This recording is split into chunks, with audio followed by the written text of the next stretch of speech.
Hi, Chris Morley here from Retail Global. We just put the finishing touches on a very successful Australian show on the Gold Coast. It's full steam ahead now for our Las Vegas event in October. I'm joined here today by one of our conference partners, BluJay. Paul Soong from BluJay has joined us here today. Paul, tell us a little bit about BluJay. Thanks, Chris, and thank you for letting us be involved in Retail Global. It was a successful event for us, and we're looking forward to a future with you guys and the next couple of events. BluJay Solutions is a software company that handles everything in the supply chain. What we try to do is create a marketplace not only for customers, but also carriers, retailers, giving them visibility and notifications and things like that. So we handle everything from customs, creating frictionless borders and things like that, to drop shipping and mobility solutions for the last mile. Fantastic. So we're seeing a lot of large marketplaces enter the Australian market. What are they doing to the local e-commerce market here? What I think it's done in the marketplace is create a differential for consumers. Consumers are expecting a lot more value for less money, which puts the squeeze both on retailers and also carriers and people like that. What trends should we be aware of in the next 6 to 12 months within the online retail space here? There's a couple that sort of have made big progress, and the companies that are doing really well in the marketplace are people that are handling mobile commerce.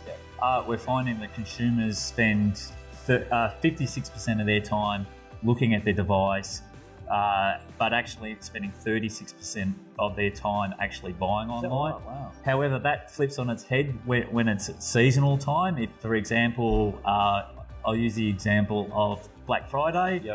87% of people bought on their mobile devices during that period. Wow. So I think mobile commerce is going to be huge. Companies like TinyMe, for example, in Australia, are a good example of a company doing really well from a personalisation perspective. So tell me about some of the other challenges that we're going to see with the online retail scene in Australia.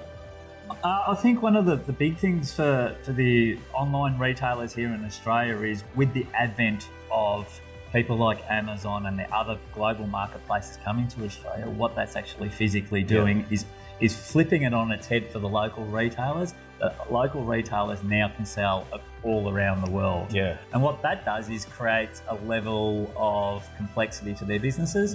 And what I mean by that, it's things like, how do I make sure that we relate to the local tax rates?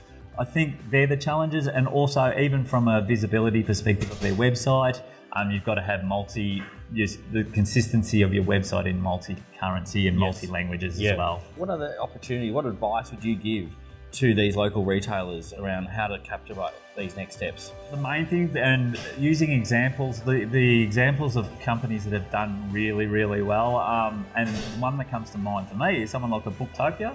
Booktopia is essentially Australia's version of Amazon for a lot of customers.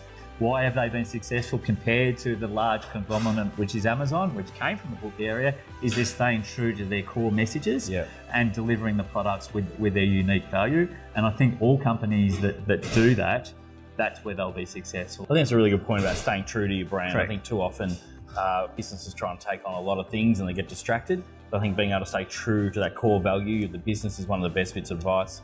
Do you need to be a big business to to take advantage of some of these opportunities? No, I don't think, and actually it's a challenge for a lot of the small retailers, and from our perspective and what we've seen is, what our advice to small retailers is, guys, put the foundation in right, so the technology can grow with your business. That don't overcommit. Stick to your values. Add technology as you see fit. Number one, it might be as simple as adding multi-language, a Chinese language or Spanish or something along those lines.